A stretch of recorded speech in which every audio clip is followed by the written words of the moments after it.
Now, would like to as you heard from our advertisement and from the post for this webinar, is about it's about leadership, proven leadership to proven leadership actually to have a successful mission and projects by inspiring speakers, Dr. Moses Adoko. Dr. Moses, some of you have heard him during the PMI Africa conference last September, and we are glad to also today to invite him to today's session to hear from his experience and his leadership. So Dr. Moses, he currently working at NASA as NASA Deputy Chief Knowledge Officer. Allow me to quote some information from his profile. So Dr. Moses, he is currently the NASA Deputy Chief Knowledge Officer. In his capacity, he supports the NASA Chief Engineer and the Agency Chief Knowledge Officer. Dr. Adoko is responsible for a broad set of programs aimed at cultivating technical talents and teams, improving proficiency levels of performance, and ensuring that NASA operates as a learning organization. Dr. Adoko continues to speak and advocate for strategic management of knowledge assets across the world, including private and public sector. He is a frequent guest lecturer and presenter. Also, he has authored and co-authored a number of technical articles and publications. So welcome, Dr. Moses. We are looking forward to hearing from you today, and thank you for joining us. Over to you. Thank you for the invitation to be part of the PMI Africa Elimo series. I consider this a historic and groundbreaking education program, and certainly a privilege to participate as a guest speaker. I want to encourage and express my gratitude to all the participants for taking time and attend my session. By way of formal introduction, my name is Moses Adoko, and I was asked to share my story with a clear objective to inspire or attempt to get our collective focus on what is good, what is exciting, what is inspiring in challenging times. But who am I to inspire or even attempt to motivate project management professionals attempting to navigate unprecedented challenges never seen before in our lifetime? Who am I? Who am I to paint a picture of positivity in the midst of uncertainties or in challenging times? Who am I? Who am I to provide a motivational talk? Friends, I spent some time reflecting on this question, who am I?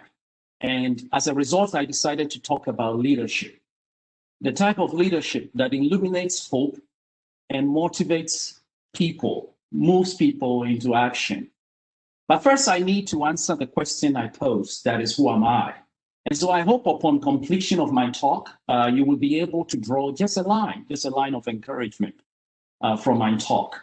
But before I get into my presentation, I need to make a statement for the record, and as a disclosure statement as well, that I'm doing this presentation as a PMI volunteer and not in my official capacity as a NASA official or as a NASA employee.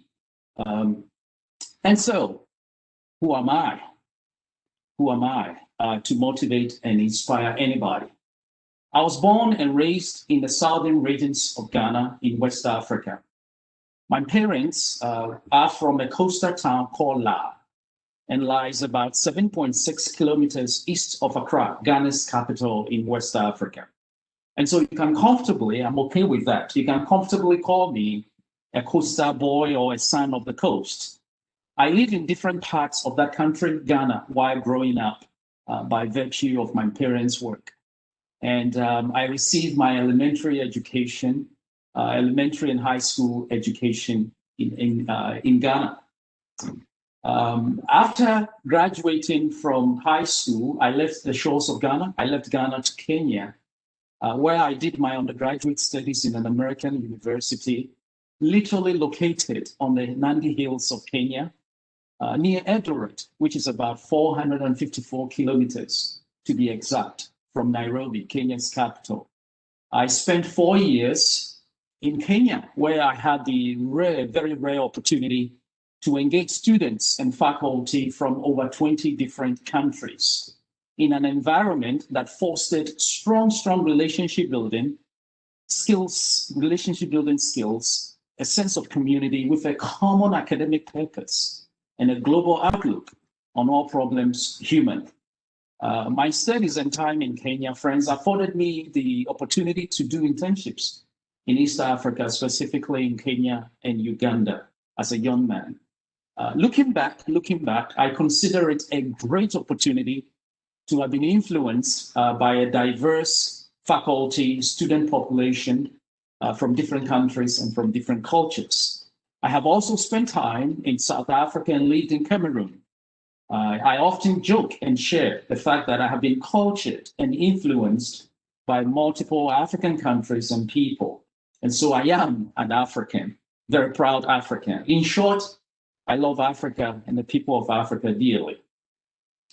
The pursuit of higher education in the sciences, technology, and engineering brought me to the United States as a young man. I studied engineering, technology development, technical project management, where the discipline of aerospace systems engineering naturally attracted me because of my interest and ability to conceptualize systems before they assume refine features or define features. And as destiny will have it, I have worked for the premier space and exploration agency in the world, known by its acronym NASA, for over 20 years, still counting. And at NASA, I have had the opportunity to serve in various capacities and roles, and on many teams and projects.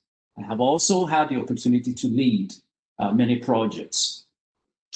Currently, as it was pointed out during the introduction, I am the Chief Knowledge Officer. Actually, there's been a slight change. I am the Chief Knowledge Officer of the NASA Goddard Space Flight Center. And in this role, I'm responsible for ensuring that a workforce of over 10,000 employees operate as a learning organization in support of mission success for all of our space science, space technologies, space exploration missions and programs. And to do this, I have to provide leadership for various programs and processes instituted to reduce the likelihood of mistakes, prevent past mistakes and accidents, and in so doing, increase the likelihood or the probability of mission success.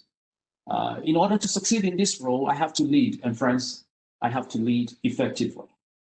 Among my responsibilities, I have to implement and sustain programs and processes that will get my workforce, as I like saying, to repeat what works, keyword, to repeat what works, and to enhance the processes and methods that have ensured our mission success in the past. And so who am I to inspire you? And I can only motivate you, I can only inspire you through what I have learned and through what I have experienced professionally to be effective and practical.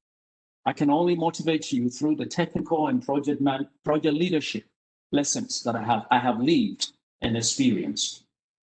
During my past 20 plus years at NASA, I have learned a few leadership lessons about strategic goals, about workforce motivation, and about program effectiveness. In our world today, everywhere you turn, there are numerous books on leadership. You would agree with me. There are zillions of podcasts on leadership, executive dogmas on leadership success, and it goes on and on and on and on. In fact, today in our world, leadership cultivation has become a multi-million-dollar industry. Why? Because leadership is critical for every human enterprise. And by the way, everyone is a leader. If you have a role or an influence on a project, on an activity, in a program, in a community, you are a leader. Leadership is critical, whether in a stressful situation, such as making the decision to launch $1 billion spacecraft with humans on top of the rocket, or whether you are to decide to roll out a new product in an African country, it is still leadership. And to succeed in either of these examples, you still need the same set of leadership thinking and leadership character And so why is leadership critical? It's simple. It's very simple. Leadership is critical because it is in the critical path of success. Leadership is critical because it is in the critical path of success. And so bad leadership, as some of us would agree, bad leadership has serious consequences for program and mission success. Ineffective leadership can have negative impact on organizational performance. And most of the literature, most of the academic publications and research on leadership today disproportionately addresses the challenge of how to lead. But it is equally important to know how to prepare your teams and organizations to be led by you. Let me take that again. It is equally important to know how to lead, but also it is imperative to get your organizations and your teams prepared to be led by you. In other words, how do you prepare someone? How do you prepare your teams, your projects to be led by you? During my professional leadership journey, I have provided leadership to many teams, projects, and organizations, as I touched on earlier. I have also had the privilege to have been led by many brilliant and excellent leaders. And so I have picked up a few outstanding effective leadership principles for challenging times. Allow me, if you wouldn't mind, to share some of these leadership insights with you. The first point I want to make is that leadership is about vision, and I don't have to elaborate this point. Leadership is about vision, but more so, leadership is about your ability to bring vision to life for others to feel it, for others to embrace it. In fact, radically speaking, leadership is about one's ability to make others to see the vision on their own, to conceptualize your vision on their own. And that's leadership. This worldview of leadership regarding vision requires the ability to inspire and motivate others in a way that will get them to be mentally ready to journey toward the vision, with or without your guidance. With or without your guidance. And again, that's leadership. The second point is that every leader needs to have the ability to conceptualize the big picture, the system, as I like to put it, the destination, so to speak. Every leader needs the ability to conceptualize the big picture, the system, the whole system, right from the beginning, the destination. This is the reason why many experts and authors talk about leadership within a strategic construct. And so whether you are leading a small team or a corporation of over 10,000 employees, or leading a one-man company, you do still need to digest these principles in order to succeed. Friends, a reflection of my leadership journey often reminds me of 3 key lessons I have learned. And these lessons have helped me along the way and continue to serve me very well. In fact, it would interest you to note that I have actually experienced and lived these 3 lessons in my professional life. Let me quickly run through these lessons with you or for you. Lesson number 1, I have learned to trust my teams. I have learned to trust my staff. I have learned to trust my projects to deliver, to get the results, or to get the job done. I need to repeat this point. It's very, very important. I have learned to trust my teams whenever I find myself leading or in the leadership capacity. I have learned to trust my teams, my staff, and my projects to deliver, to get a job done, and to get me results. But in order to trust your people and your teams to get a job done, you need to first hire performers and doers and not talkers to begin with. During recruitment, you have to look out for candidates with the capability to perform, individuals with the right attitude and a sense of initiative. As a leader, it is easy to trust your teams if your projects are staffed with practitioners, or what I call doers, not talkers. And so trust is actually based on results in this context. So as a leader, lesson number 1, I want to encourage all of you to learn to trust your teams, especially when your teams are staffed with competent performers, individuals, members that can bring you results. And so you're not just trusting for the sake of trusting, being naive, but your trust is based on results. Lesson number 2, I have learned to empower my teams and projects, and as well grant them the authority and the resources they need to get a job done, to bring me results. What does that mean? There are instances where people are given tasks and responsibilities without the authority to discharge. It's very incapacitating for a project, a performing team, to be given responsibilities without the authority to discharge. So I have learned during my leadership journey to empower my teams, but not to stop right there, to trust them, not to stop right there, but to get them the resources as well as the authority to get a job done. That means get them the resources needed to get a job done anyway. And by the way, it's also very important that you do, as a leader, you do the organizational politics on behalf of your teams. Why? Because it is often the case that high-performing teams do not do well with organizational politics. So as a leader, if so be it, you have to do the organizational politics on their behalf to free them from what I call the clause of organizational territorial conflicts and intra-unit politics if needed. It will interest you to note, as I've already pointed out, that naturally good performance, high-performing teams do not do well with organizational politics. So free them. The next point I'm going to make is very important. As a leader, actively work on your skills to get out of the way of your teams so that they can get a job done. There are some leaders that do not know how to get out of the way. Often they are found in the details. Often they are found in the execution of the tasks they have given to their teams, making it hard or creating complications and complexities for their teams. So as a leader, I have learned that one of my active responsible duties is actually to tell myself and to set up processes that will allow me to get out of the way of my teams so that they can get the job done. Free your performers and your practitioners to enable them to get a job done. Do not create complexities for them. Get out of the way. Lesson number 3. I have learned to show the way, especially during setbacks, in challenging times. Show the way.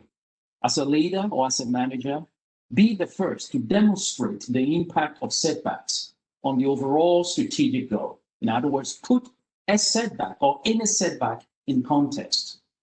Make sure your teams understand the impact of the setbacks or the challenges within context. Share hope and lead your teams to discover new pathways and renew determination. In so doing, you will actually fuel their creative powers to do what is needed to get back on track, to implement the processes that are required to execute the innovation necessary to get back on track when things go wrong. And that is leadership, especially for uncertain times. That is when things go wrong. When things go wrong, be the first to demonstrate the impact of setbacks. But don't throw your hands in the air because your teams and your staff will be looking at you. And that is leadership in uncertain times. Friends, let me also remind you that on the journey of leadership, you need to be creative and innovative. In other words, be flexible, particularly during uncertain times.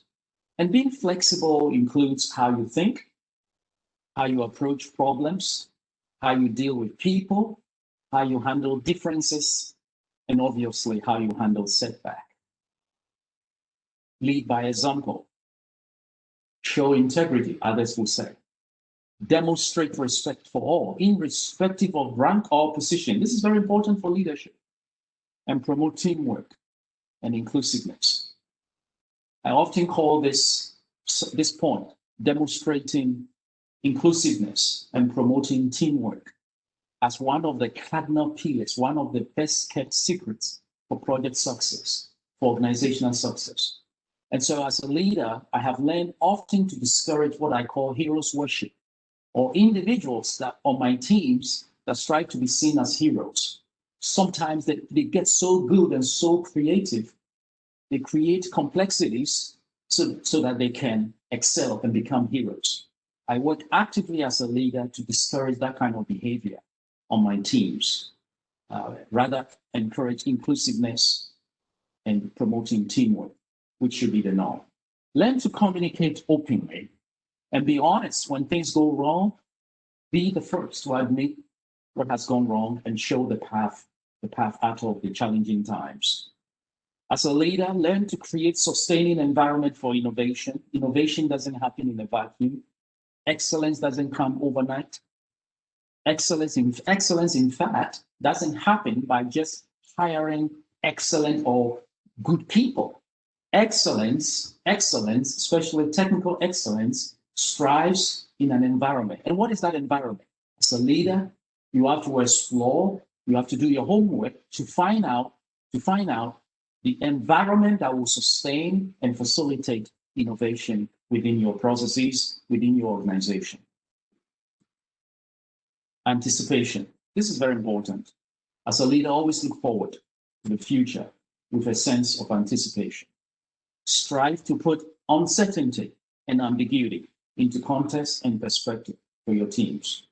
You and your teams will only succeed if you are ready to take advantage of the unknowns that are ahead of us within the future, for the future. And so you have to leverage tools like strategic planning, collaboration, effective partnering to prepare for the future.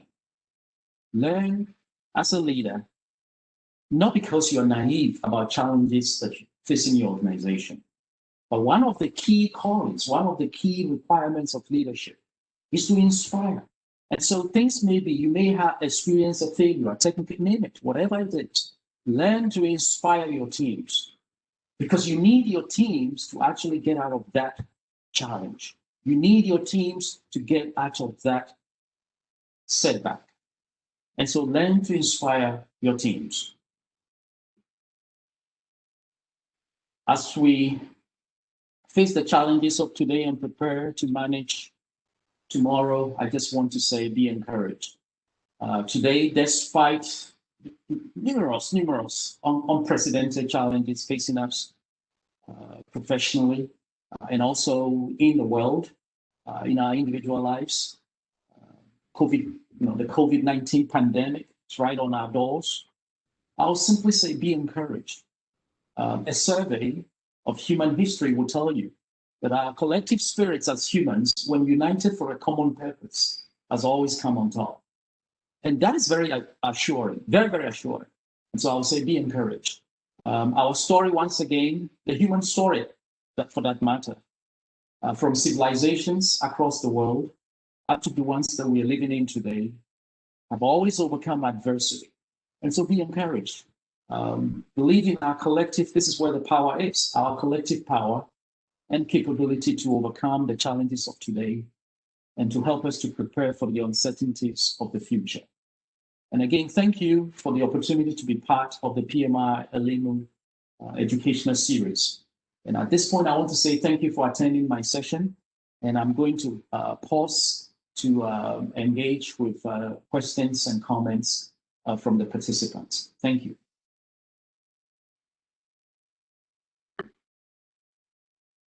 Thank you, Dr. Moses, for the inspiring and wonderful speech.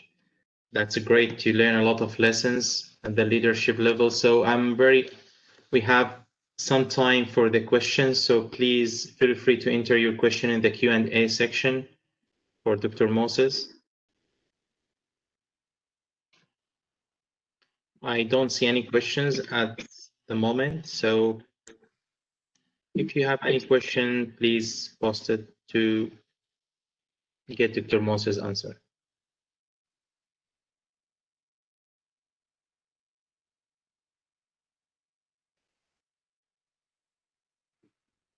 I'm flipping through the slides to see if that will jog your memory to ask some questions. So while we are waiting for questions, I can, or if you can see this picture, right? The picture the current slide, the slide I have up right now.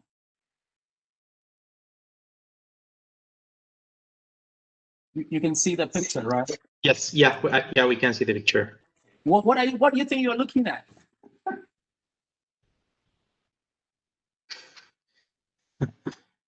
So what you're looking at, it's the incredible spacecraft, is the space shuttle mounted with the external tank and the solid rocket boosters, making its way to the launch pad on a crawler, what we call a crawler, at Cape Canaveral, the NASA base in Florida in the United States, eastern United States, to get ready to be launched to the International Space Station. The reason why I'm picking on this particular slide to drive home a point about leadership is that this is an incredible piece of technology on behalf of all humans. By many accounts, this is one of the most complex human interface technologies ever invented by humans. During its operational days, development and operational days, we launched the space shuttle as a rocket. It gets to the International Space Station, orbited planet Earth in low Earth orbit, like a spacecraft, almost just like the International Space Station, comes back, goes through the challenging re-entry Earth atmosphere engagement, exercise incredible aerodynamic capabilities as it begins to fly like an aircraft, and makes its way to Cape Canaveral, or depending on the weather, sometimes it will land, literally land like a plane in California on the Mojave Desert. Incredible piece of technology, complex, very complex. Out of so many launches that we did, NASA carried out, we had a few challenges and mishaps and accidents. But we quickly learned. The reason why I'm bringing this up, we had two catastrophic challenges. One was with the Challenger, and there was one with the Columbia. We have, these names for all the space shuttles. For those of you that are not close to the space exploration program, this spacecraft, there were 4 of them, they all had names. So we had an accident with one that was called Challenger. It blew up while going up, and Columbia broke into pieces. We lost the astronauts while coming in. Quite interesting. But we quickly learned as an institution. We learn our lessons. What proof do we have that we have learned? And this is very important for leadership. If you look at the definition of the word learn, the English word learn, with all its limitations, when you make the case that you have learned something, it means you have changed behavior. So institutionally, organizationally, when you say you have learned a technical lesson or you have learned project lesson, it means you have learned to change that practice and you are getting different results. At that point, you have learned the lesson. So after these 2 incidents, mishaps, accidents, in NASA's space exploration or activity with the space shuttle, we learned institutionally because we made changes. And you could see this demonstrated throughout the workforce, in our organizational structure, in our processes, in our reporting mechanisms, that we have actually learned from our mistakes and whatever causes or missteps that led to those accidents. So just to share the importance of true lessons and technical lessons and how that impacts leadership. Is there any question for me in the chat room at this point that I can? I think so, Dr. Moses. Yeah, there's a question and Nelson will help us to read it for you. Okay, Thanks. that would be great. Yeah, so there's a question that has come through from Suki asking, saying, first of all, thank you for sharing. Could you share a leadership challenge you might have faced? For example, have you had troubles trusting your team because you did not select them? You could not, Yes. force. Yes, that's a good one. That's a good one. Yes, I have, we call them inheritance. I have inherited teams that was already in place that I did not have a hand in them being picked or selected. The project lead, the project manager, something went off or went on, and had to be replaced by me. So I go in, and we see this. My example, what I'm going to give you here, isn't anything special or unique. In fact, this affects project managers a lot, and I'll share a broader occurrence across organizations like NASA. But let me share since the person was personal.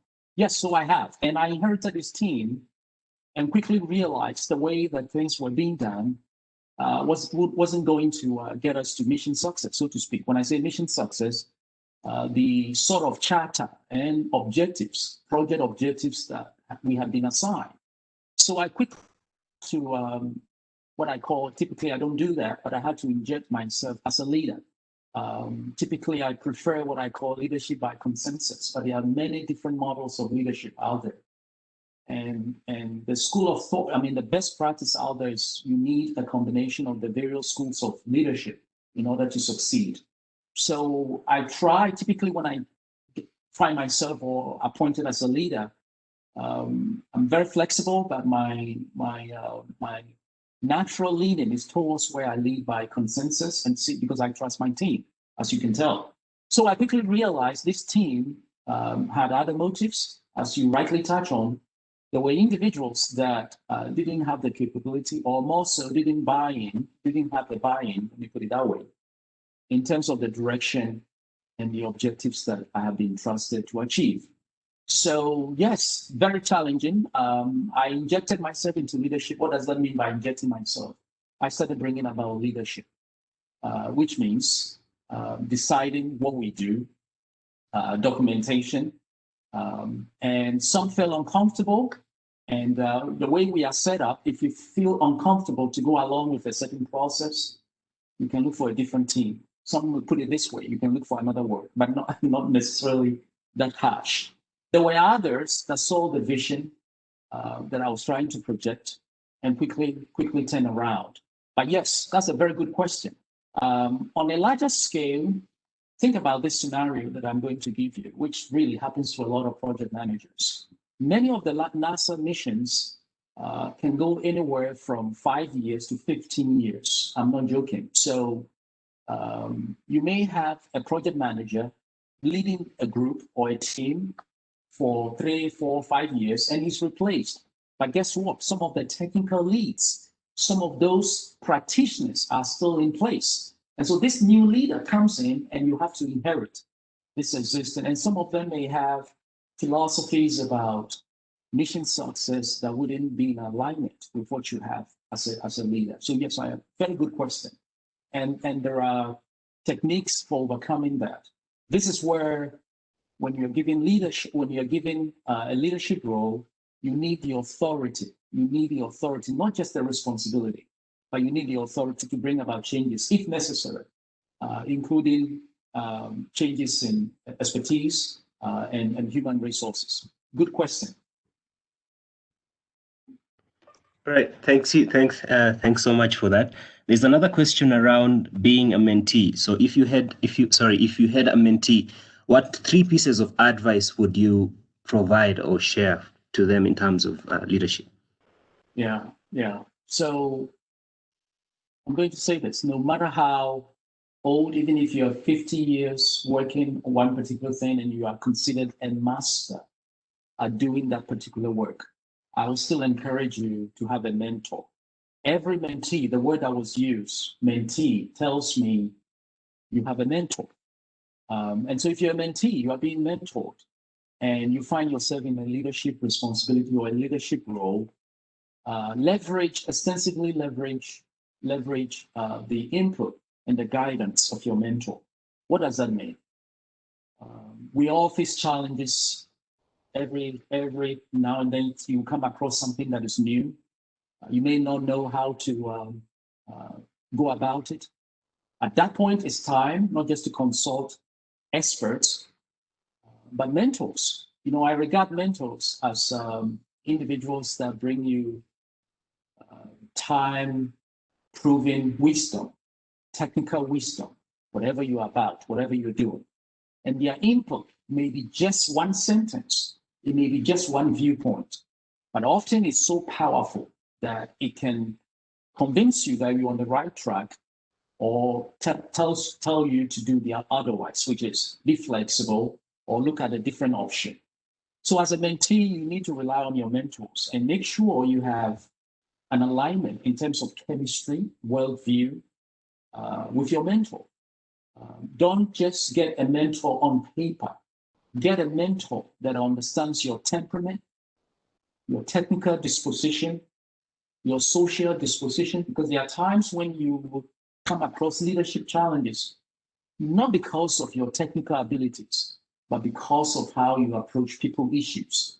And so sometimes what you need is someone that knows you or knows you from the angle of how you relate to people, how you handle communications, how you deal with people. And if that person knows you very well and you open up and share your leadership challenges, they may give you a breakthrough input that will help you to succeed. If they don't know you, because the mentor-mentee relationship, it's simply on paper and it's formal, they will give you a textbook response, a textbook guidance, and that will not work. That's another very excellent question, by the way. Excellent question. All right, thanks for that. There's another question from Stefan from Ivory Coast saying trust should be given based on result. So there's a couple of questions under that saying, what about low performer in your team, specifically when you did not select them? And a second part to that. Yeah, is, let me okay. try that again. When you did not select them. So this is what I call crucial conversation. Some call it, and it's not negative. Some call it crucial confrontation. Some call it crucial conversation. Some call it critical conversation. It's very important. And this conversation, I'm going to put it in context for you. This crucial conversation has to happen on two fronts, up and down. First, you have to have this crucial conversation with those that appointed you into that leadership role. If you forgot to ask them for authority when they put you in that leadership role, it's never too late to go back and remind them that you gave me people to work with. You gave me resources, but you did not give me the authority and the resources. When I say resources, it includes the people, it includes budget, it includes technology, it includes time, name it, to get a job done. It includes people. In other words, it includes expertise and commitment from people. If you are not getting those, you need to go up. But before you go up, go down first and talk to those. You have that low performer, that person that isn't pulling his or her weight and pulling your team down. You need to have that critical conversation with that person or group of persons. And if you don't see a change, that's a starting point. If you don't see a change, you go up to your management, your superiors, those that have everything to lose if you fail. Go up to them. We call them active stakeholders. They have a lot to lose if you lose. They are the ones you go to. And then you put your cards on the table, so to speak, and break it down as you see it. And say, I have this, I don't have this. Your results will be this if I don't get this. And see how they relate to that. If you try that and it doesn't work, if you try verbally, it doesn't work, use emails. Nicely written, show impact, cause and effect, the results you are getting, and why, to protect yourself, so to speak, and also to help those individuals to see what they are getting and if they really want things to stay that way. Very good question. But that's how you manage that. But really, this question goes up to when you are being appointed. The other dimension of this question is when you are being appointed into any leadership role. Sometimes we are so excited for just being appointed. It's the time of an appointment into a leadership role is also a time for reflection. In other words, to ask yourself, can I really manage this team? And then the next step is to write down the kinds of questions and resources you will need from those appointing you in order to succeed. And during that conversation, you can ask, do I have, some may say hiring and firing. I don't believe in firing at all. So do I have a team in place that will allow me, that will facilitate, that will help me to achieve mission success, the set of objectives you have for me as a leader? Ask those questions. Also, make sure you understand what they want from you. There are times when they simply want one thing, which you can do even with this person that isn't pulling their weight. And so you see, you may be put into a role that it isn't your responsibility even to worry about those that are not performing, because they are putting you there for just one objective. And you need to establish that. You need to find out what they want from you by putting you in that role. In so doing, when downstream, when you are leading and things don't pan out and you start seeing low performance, you have something to go back to and say, oh, this person is critical for my success. This person is in the critical path for my success. And they put this person here and I don't have control over this person. And I'm not really getting the input that I need to achieve mission success, to achieve product development, to achieve process completion, right? So at that point, you can see what is broken and quickly go up. And as I've always said, go down first. And if that doesn't work, no improvement, go up. Very good question. Very good questions coming forth. Yeah, thanks for that. There's another one coming from Samuel Njuguna. How have you dealt with peer managers whom you found hard to work with or are not delivering in their roles that are affecting your delivery? That's a tough one. So there are various studies, not just across NASA, but across technical organizations. And some of you may have read the literature or come across some of the literature out there, PMI publications certainly. But often what breaks technical organizations, like Boeing, name it, wherever they are, Airbus, Apple, Google, often it's not the calculation, it's not the model, it's not the mathematics, it's not the computation.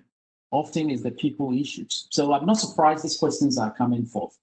The people issues are the most difficult, very difficult to manage or to handle and to resolve. When you are leading people, or you're put in charge of people, or you have a project manager that isn't effective and you don't have control over them, again, the mitigation strategies are the same. Go back, who do you report to? What is the chain? I have faced a lot. I'll probably say I still have, as we are speaking now, I have some that are playing out because people are people, right? Sometimes it's just the chemistry. Sometimes some people come from different organizations where there was no trust. And so when you have to interface with them, when you have to work with them, they don't know how to trust you. And so they start keeping things away from you. And it's amazing how that really affects productivity and how it takes time to maybe sometimes slowly win their trust. I've seen instances where you can't really figure out what these individuals that you are interfacing with or on your teams want or need. Why are they behaving? You would think you're on the same mission, you're on the same project, you want the same thing, and they don't. Day in and out. Sometimes you see it months. I have experienced scenarios where people come to meetings just to be disruptive. I'm not kidding. They just come to be disruptive. And you ask yourself, this person is brilliant. This person isn't crazy. So there must be something driving this person. I'm not a psychologist, but organizational psychologists will tell you, when you see things like that, you need to step back. Don't jump to conclusions. Don't rule them out. Don't think they're crazy. Don't start reporting them out. Sometimes do one-on-one with them and find out what is driving that behavior. Because they may not be crazy. They may not just come in there because they simply didn't like you or didn't like what you're doing or how you're approaching things. There are times when people have felt not included in decision-making. And the way they act out, the way they speak out about that happening is to be disruptive and very uncooperative and say nay to everything you put forth. And so when you see that, go one-on-one and see if that works. Find out their past, what's going on. Find out if they are having some personal challenges. You never know. They may be overworked. They may be frustrated because they have a lot of responsibilities. The one that really comes to mind personally, I can tell you this, where I have been put on teams and I don't see my value, except somebody gave my name, somebody said Moses can help, and then they send me there, and I look at the work they're doing and why I'm there, and I feel like my time is being wasted. There's no way I can add value. In that scenario, giving you my own my own kind of experience, I just sit. And so if you are the leader, you'll be, what's wrong with Moses? Why is he not contributing? So there are times when you have to reach out as a leader and find out why people are behaving the way. People issues are very, very complex, just as human beings are complicated and complex, and it takes time. This is why a lot of people don't have patience. And so they see one or two things that doesn't go along with their vision of what you should do or how you should come across, and then they rule you out. They start writing you up. I don't think that's an effective approach to resolving intra-work sort of conflicts. Reach out, do one-on-one, do your the background work, and find out what's going on. Yeah, good question. Okay. Yes. Okay, so we have two more questions, but they're around power skills and soft skills. So I'll read the first one and then we'll finish with the last one. So this is from Jin, asking, which soft skills did you find you used the most to effectively manage and motivate your team? Wow, that's a good one. That's a good one. I think, wow. So I was going to tell you all of them are important, but there's one that often comes very handy. People talk about communications and nobody often pauses to explain what they mean by communications are important on teams. And it took me a while. And so to really hone in, really define what they mean by that. Effective communication on teams, if you ask me to go straight to your point, I'll say the soft skills, the first one that has served me very well and I think is the most powerful in that tool set of soft skills for leadership is communications. And I'll tell you why. You're going to deal with people. And communication doesn't mean, and I really want you to know this, communication doesn't mean sending emails, lengthy emails. In fact, when I receive emails that are more than 3-4 paragraphs, I'm being honest with you, I don't read. That person doesn't know how to communicate. That's not communications. Communication doesn't mean being the only person talking in the room. You call a conference, it can be virtual like this, and you are the only one talking. That's not communication. Communication is not having fancy slides and flow charts and models and analysis and throwing it at people and just asking them to sign off. That's not communications. Communication is not getting yourself in a fancy hotel somewhere in Dubai for 1 week and getting food and night activities. They're all great and thinking you have bonded with the team. And by the way, we've done a lot of studies on this and we found out that still doesn't bring teams together, by the way, if you don't do it the right way. So what is communication? Communication is very important because what you are trying to do when you are in charge of humans, leading other people, high-performing teams, very highly accomplished individuals, technically gifted, brilliant, in terms of credentials. Some have double PhDs and triple PhDs. What happens is when you're leading a group like that, your role is not really a leader that leads in the front. Your role as a leader is to facilitate intra and inter reactions among your teams. What I mean by that is to communicate means you have to create channels for people to be understood. They have to be able to feel like they've been listened to and understood. Their viewpoints have to be factored in, even if it doesn't make it to the top. You have to give them room to express themselves. Expressing themselves means they can be part of the design, part of the prototype, part of even a couple of bullets in that presentation, allowing their voice, no matter how boring and accent they have on their whatever, language they speak, please be humble enough and get them to articulate their viewpoints. You see where I'm going with this? So communication means more than simply sending email. I communicated. I sent them an email. I've seen this often when I see that I laugh and I'm like, these are babies warming up to this critical skill set called communications. Don't ever say, I sent him an email and he's still not responding. You haven't communicated. It is a challenge, a big challenge for our time. There's one more question, so I'm going to stop on this. But the soft skill that has served me very well is communication. So I'm talking about whether it's people to people, one-on-one, through brief writing and straight to the point, checking on people's personal challenges, name it. I leverage all the tool set involving effective communication. So I find that very helpful. Okay, that's interesting. So we'll go to the last questions, and this is about the last question, which is about your career and what power skills have stood out to you throughout your career, if you were to name a few. Power skills. Soft skills or power skills? Power skills. Power skills. No, I didn't get that very well. So we touched on soft skills. So we are going to power. What type of skills? Can you give me an example on that? I'm not sure what Joanna meant by this, but I think it would be related to the soft skills or what kind of skills that stood out for you on throughout your career that you'd mention. Yeah. So there's one leader that always comes to mind each time I talk about leadership. That I learn a great deal from.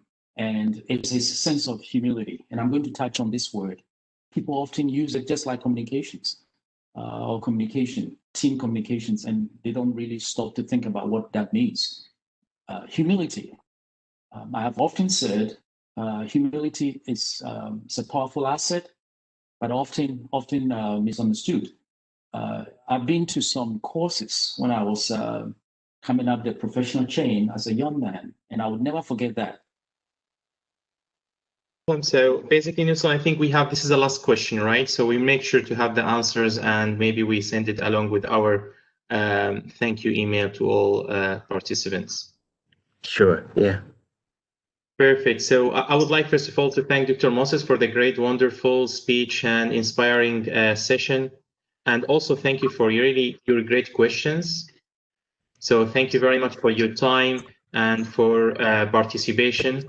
This is the end of the Elimo series by Africa team in 2020. So please stay tuned for more webinars in the future. And also, as I said in the beginning of the conversation on this webinar, we will make sure to send you the slides, the recording, along with the BDUs and the survey.